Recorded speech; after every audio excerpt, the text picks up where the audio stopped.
Alright guys, welcome back. We've got another project in the shop and I am so excited to get started on this one. I've had this truck probably 12 years and I've been gathering parts for it the whole time. This was my high school truck and I'm super excited to get started on this one. It's been a long time coming. So excited, in fact, I've already started on it. But it's a 93 F150 four-wheel drive, single cab short bed. It's 302 automatic. It's AOD. It's got 212,000 miles on it. I bought it. It had 162,000. And like I said, I bought this when I was in high school. I know a lot of people would love to have their high school truck back then. But what we're going to do is, you can probably see on the camera that the bumper, it ain't setting just right. This truck's been through a lot. It's been jumped, it's been wrecked. The stories that this truck could tell, I'm pretty sure the statute of limitations has run out, so maybe some of those stories will get shared. But this truck's been through a lot, just the time that I've had it, and I've not drove it consistent for them 12 years. I drove it consistent from 2012 to 2017, and I'd got a newer truck, and this one, you know how they all do, this one got put to the side. Never wanted to sell it, still don't plan on selling it, you know. It's got some stuff wrong with it that is kind of major, that it kind of makes it not worth nothing to anybody else, but it still runs and drives. Obviously, I drove it over here, and I'm really excited to get started on this one. So what we're going to do is just start cleaning it up. You can see I've already started on the front end. We'll clean the engine bay, clean all this up. Like I said, I've been gathering parts for this for at least 10 years. And I've got a new bumper for it, a new factory Ford chrome push bar for the front. And if you've seen any of my other vehicles, as far as the trucks go, well, you know I'm into the 70s through the 90s style of truck, you know, chrome, polished, roll bars, KCs, you know, stuff like that. And this one's no different. I've got some cool stuff put away for this one, and it's finally going to happen. So I guess there's nothing left to do but to dig into it. All right, just to give you a little closer shot of everything. Like I said, I've been working on it a little bit. You can see how filthy underneath the hood is, and which I've done remove the overflow in the windshield wiper, windshield washer tank, the air box, air tubes, battery tray, all that. But the good thing is, you can see right here, that's just from putting a little pressure. I mean, it's filthy, but it'll all come off. I've done this before on other trucks, and it cleans up really nice. But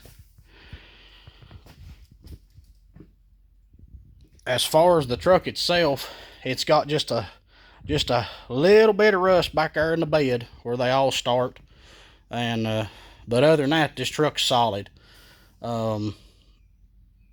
It's still got the factory undercoating underneath, you can see real good, and it's even got one of the factory stickers on the front axle, one of the barcodes where it run down the line that they would scan. So like I said, it's a 302, an automatic. And this motor, it's probably due for a rebuild, but it still runs fine, and I'm gonna keep running it till it blows up. So let's just get into it. All right, what I'm gonna start with is Simple Green. I've seen a lot of people use this, and a lot of people like it as a good cleaner and degreaser. So I'm gonna try it on this, see how it does. And as you can see over there, I've already been doing a little painting, and I'm trying not a new paint, but okay. This is what I'm usually using. Rust-Oleum. I like the way it lays. It's real thick. It's got a good gloss to it and everything. But if y'all have bought this stuff lately, it's almost $5 a can, and more in some places. Well, this right here is the Walmart special. It's $2, and I'm trying it. Years and years ago, when we all first started getting into spray painting, you know, this was what you would go to, the cheapest thing. And back in, it didn't do good. And I had somebody recommend this, that they really like it, and it holds up good. And so far, over here on the battery tray, it's not looking too much different than the Rust-Oleum. Even the smell's the same. I don't know about thickness, but so far, it seems to be doing okay. So we'll try it, see how it does. We can always respray it later. We can always go back to the Rust-Oleum. It ain't no big deal. So I guess I'm going to start cleaning and degreasing and wiping and yeah, the fun stuff.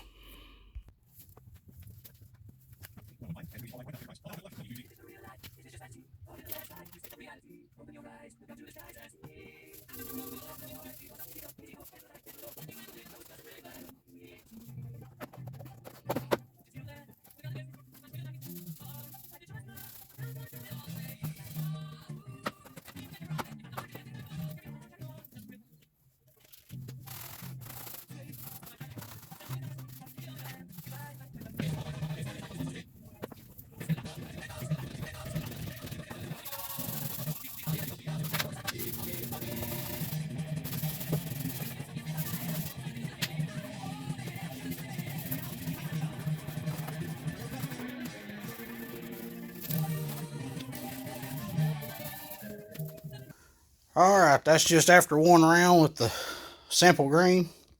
You can see it cleaned up a good bit.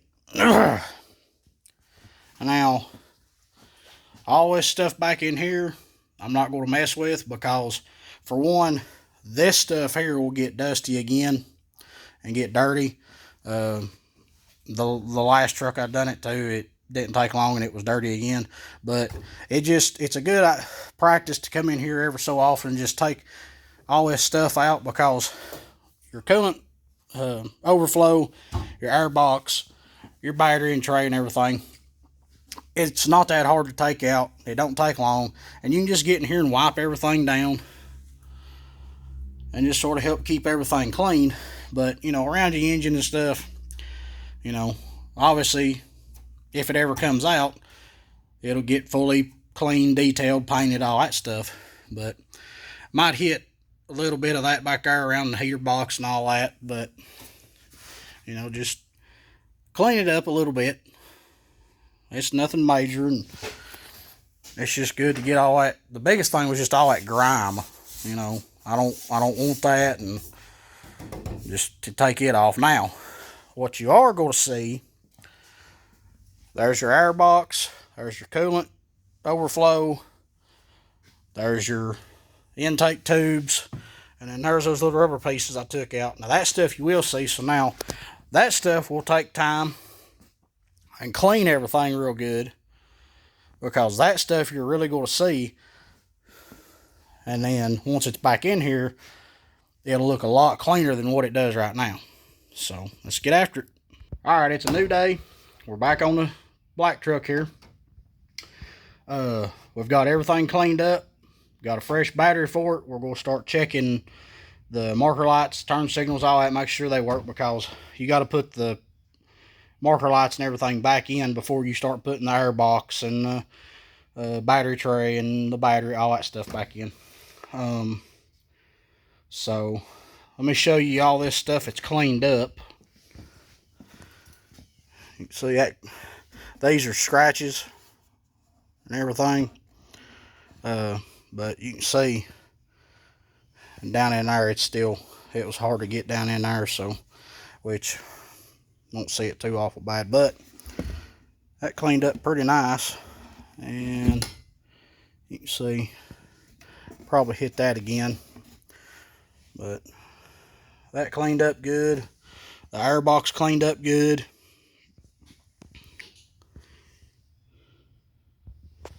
And then I cleaned the marker lights a little bit. There's the top of the air box. And the grill turned out real good. It had a lot of caked up like tree grime and stuff on it, I guess what you'd call it. And then the tank, which that's the coolant overflow, and it's at one time somebody put the sand stuff in it to try to stop it leaking. That was back before the freeze plugs got replaced. You can see that side cleaned up real good. Top cleaned up good. And the battery tray, I'll tell you, I think this paint's come a long way, because that right there, honestly, I can't tell the difference between it and the Rust-Oleum. It looks really good. Feels good. I mean, that turned out right nice, so we may just start buying the cheap stuff again. Every little dollar helps. But you can see all that cleaned up real good. A lot better from where it was. So we'll get to putting this thing back together now. Alright, one thing I'm going to do, when I went to start this truck, when I brought it over here, it was clicking. The starter was clicking. Well, one common problem, at first thought you would say, well, starter's going out. Well, not necessarily. It's right here. All the Fords have got this. All the Ford trucks, same spot and everything. What happens is it'll get a little corroded behind the base here. And if you'll take this off and sand that and make sure it's got a good connection, a lot of times that'll stop it. So it may not be your starter, but I'm going to take that and clean it and sand the fender, make sure it's getting a good connection. And one way that you can tell is if you'll get you a wire or even a screwdriver and jump these two posts right here. Just stick your screwdriver in here and hit it.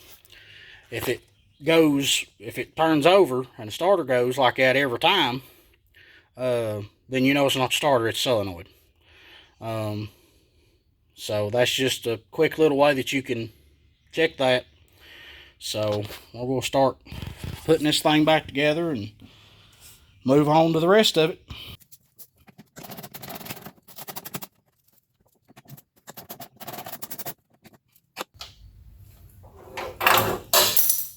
Perfect. So what I'm going to do is take this die grinder, this wheel here, just knock the paint off. That's all you got to do. And regular sandpaper will do that. It'll take a little longer.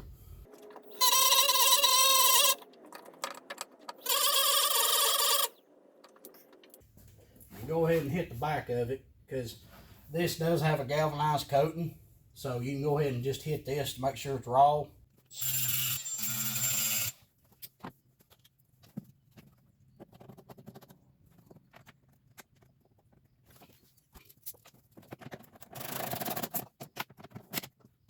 And if you ever want to go the extra step, you can always put dielectric grease in between the two.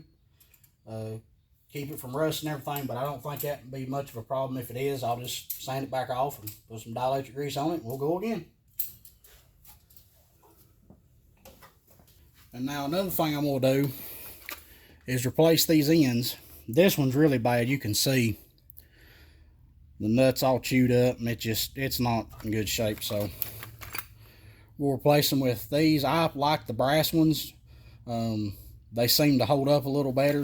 And that's what this was at one time. This was put on probably 10 years ago, but you can pound on these and it takes it. It don't mushroom out, and it's not soft like this lead end. But these are brass, so we'll change these out. And now, obviously, with this one's already been done, but from the factory, the hot cable comes pre-molded like this, so you will have to cut them and strip your wires, and like I will on this one, to get that to work, but that's part of it. I usually have a big set of bolt cutters that I use to cut these cables, but we'll try these. I picked these up at a show a while back, and these are flush cut. Most time when you find these, they're beveled, and I've been looking and looking for some that was flush, so we'll see how these do. I'm pretty confident it'll cut the little one pretty easy, but we'll see.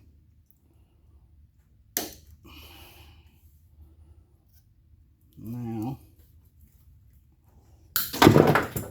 wow, I was not expecting that. That cut it no problem. Cool. Now I just have to find that piece. Great.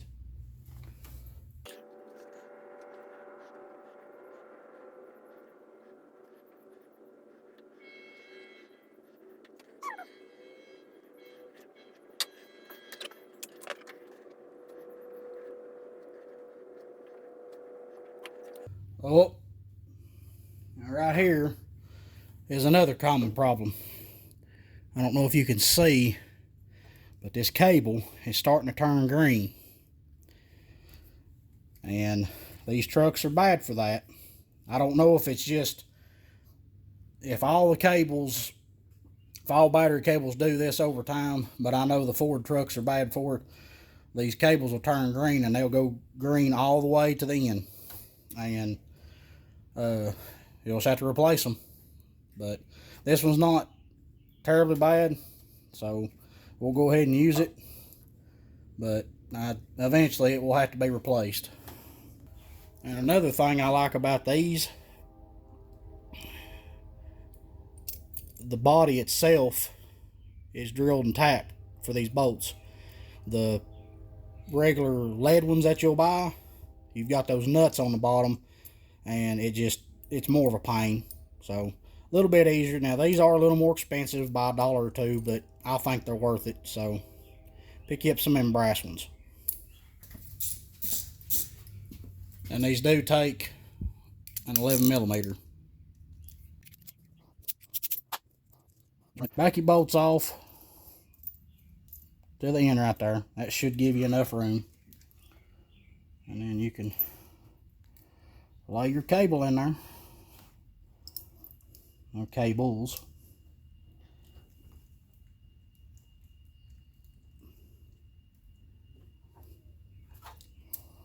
And tighten her down.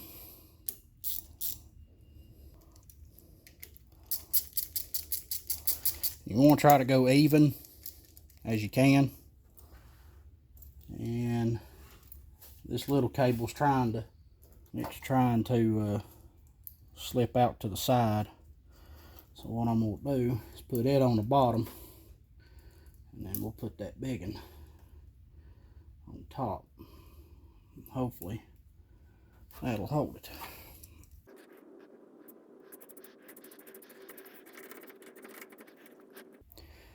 See, they're in there good and tight now. So now there is another terminal type that I like. They're about 3 times the cost of these, but it's like they've got a distribution block back here, and you put one cable in each hole, and it's got its own set screw. It's really nice if you run a lot of accessories. We may end up going to that by the time all the accessories are put on this truck, but for now we'll just run these. It'll be all right.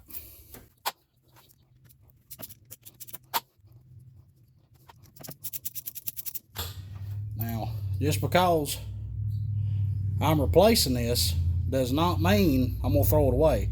I'll put this back and keep it. It'll, you get by in a pinch, so don't ever throw these things away. So just keep them on hand. You never know when you're gonna need it. All right, we've got our ends on. Now we'll put our battery tray back in, just so the battery will have a good place to sit, and we'll start checking lights.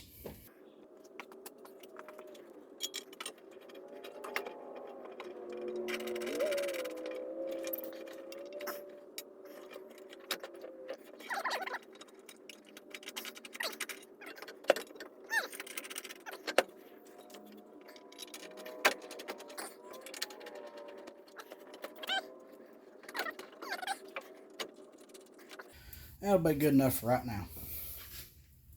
Now, the battery we're going to use is a marine battery. Now, I know there's people that says you cannot run a marine battery on a vehicle for whatever reason. But this is 12 volts. Modern boats have charging systems.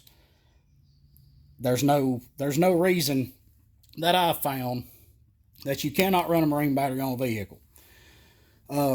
This is a deep cycle battery, which is why I want it. It's 1,000 cranking amps. It's got 135 reserve, and from everything I can tell, let's just be honest, these new high dollar deep cycle batteries like the Platinum series of the Duralast, that's $230, $250, I think. Why? This was $107. So now obviously you get a better warranty with the Platinum, but this is a 1-year warranty, and I run Duralast Gold on my other vehicles, but my old ones I run the marine battery. And out of the 2 years I've had a marine battery on my Brown 250, it's never failed to start so far. 1 year of having a Duralast Gold on my Excursion, it went dead. And they set about the same amount of time. So I like running these marine batteries on the old ones. There's less electrical to mess up if there is something you need to watch out for. But I just like running these, so that's what we're going to use. And another reason I like the marine batteries, well, come on. They've got these studs. So you can add stuff later if you want and not have to tie into the main terminals. You can leave these alone and just add to here. So that's another good feature, and they come with their own nuts. Now, I will say, these trucks take a Group 65. This is a little narrower. A Group 65 is 7.5 inches front to back.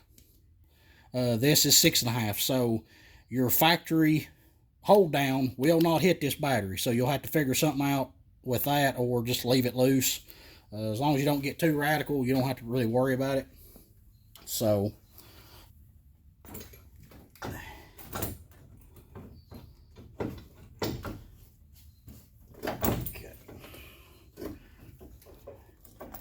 All right. Now that's in. Now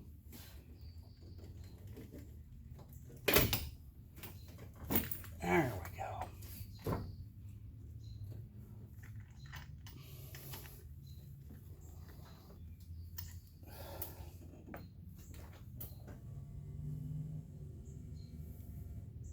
Oh, I heard the radio. And these are probably a 13 if I was guessing. Nope. They are a 12.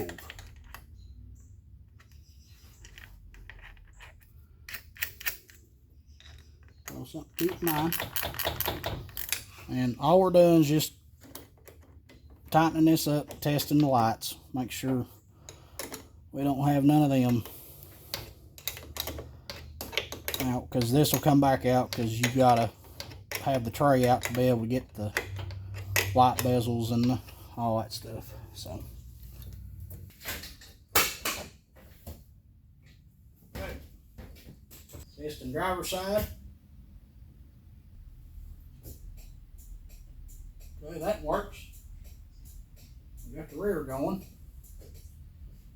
So we got our marker light, but I don't see the very corner light working. Nothing's working, this and ain't, so I have to fix that, replace it. And the tail light was blinking, it was working, so we're good on that.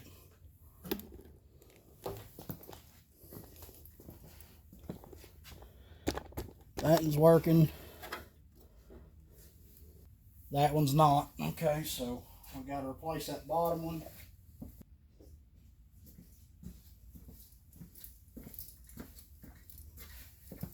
Oh, so it works as a corner, but that's it.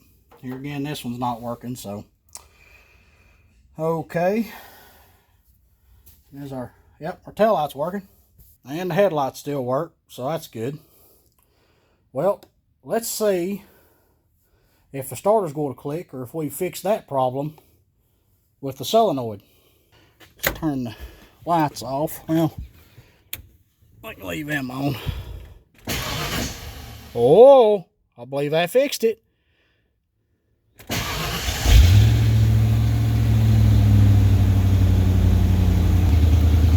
That's what it was. Yeah, charging good. Got good oil pressure. Now, if you notice, this one's a little. This one ain't as quiet as my others.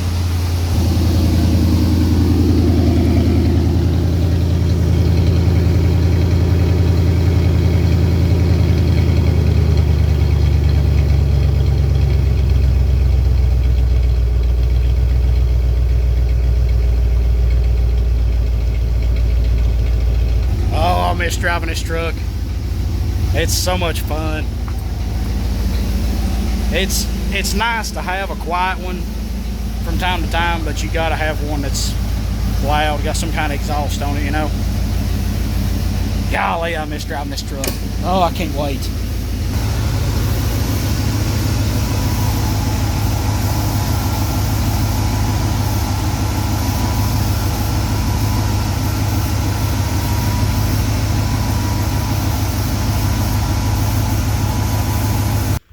Alright, so I'm going to call it a night. It's too late to go to the parts store to get them bulbs, so I'll just have to get them tomorrow. But, good progress. Very good progress. And since the bulbs have got to be replaced, there's no point in me putting the front end back together because they'll just have to come right back apart. So, yeah, I guess that's all we're going to do tonight. Oh, I'm so stoked to have this truck back going. I can't wait to get it back on the road. It's a lot of fun just to hear it, and you know. And if any of you could tell, well, I'll tell you what. Drop it down in the comments what you think, what kind of exhaust system's on this truck.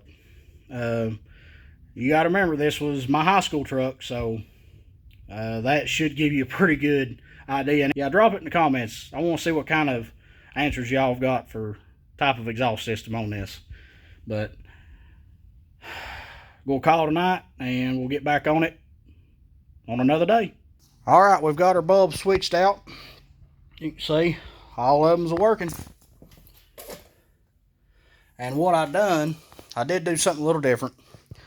These second middle bulbs here are supposed to be clear from the factory. Well, that's part of the amber lens, and then this one up here is in a clear lens, but it's amber. So what I done, I just went ahead and put an amber bulb back in. I should have put an amber here just to help it, but hopefully that'll make it shine a little better and it'll bring out more of the amber color. Just a little preference that I decided to do. So let's get to knocking out the rest of it and finishing up the engine bay. Alright, one thing we've got to do is the factory air box. This is your breather, and that's the original. I mean, it's separated from the housing that it sits in. But all you got to do is pull this clip.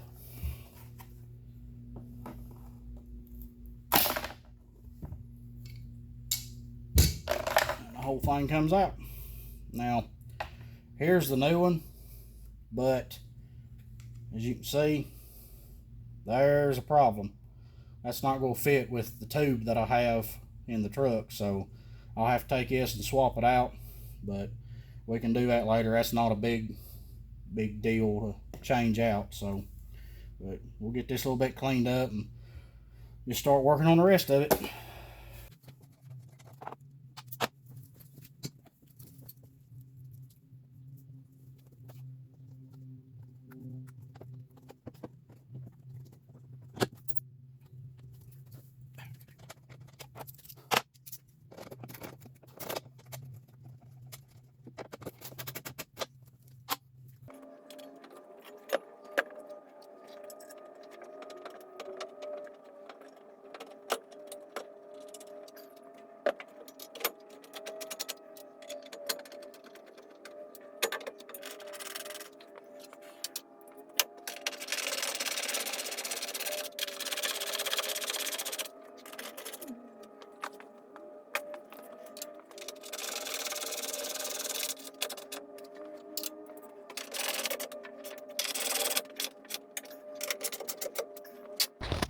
Alright, one thing I done, you can see the previous mark where the battery tray used to sit. So what I done, I just lowered it down, just bottomed out, because these marine batteries are a little taller than the Group 65 that these trucks call for.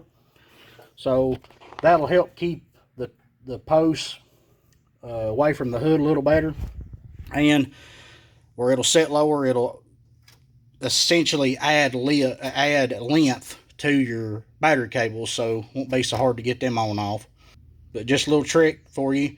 Battery tray is somewhat adjustable, so let's get the battery put in. Now we'll stick our battery back in for the final time, hopefully.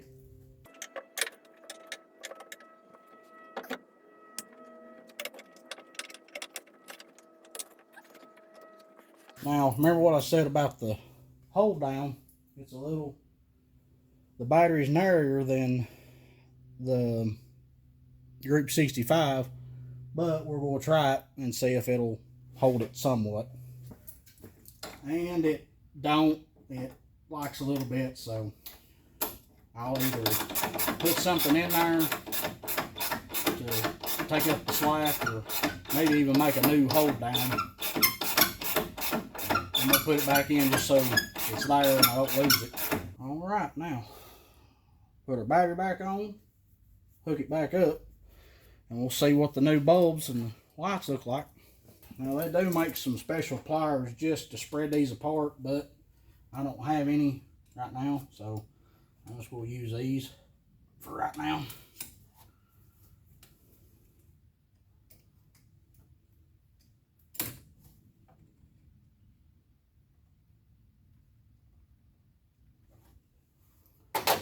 Try that. Oh yeah, way more gooder. For some reason, they always make the positive post bigger than the negative. That's kind of aggravating, but it's the way it is. Oh my. There we go. Oh yeah. That's right nice. And you can tell, well, you can sort of see on camera, but the front where it's got the clear bulb is not as amber as this one over here, so that may be something we change later, but that's something to keep in mind for my other trucks. I'll definitely go with amber bulbs for sure. That works really good.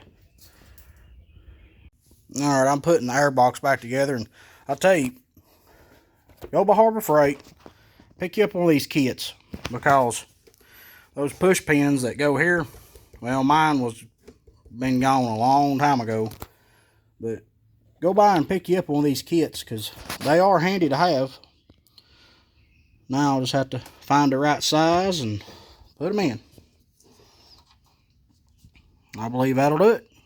Alright, that's got her put back together, and I know them tubes right there, they look terrible, but them's going to take a little more than just scrubbing. I'll probably have to take a pressure washer to them. As you can see, it's come along. It's cleaned up really nice. And like I said, you drive this around for a little while, it's going to get dusty again. I think that's going to do it for this episode. We come back and get on this truck. We're going to hit the interior and start cleaning it up. And replacing what we have to, taking the tint off the windows, retinting the windows, just getting everything cleaned up and get it comfortable to drive again. Appreciate y'all watching. Hopefully I'll catch you back here next time. See you.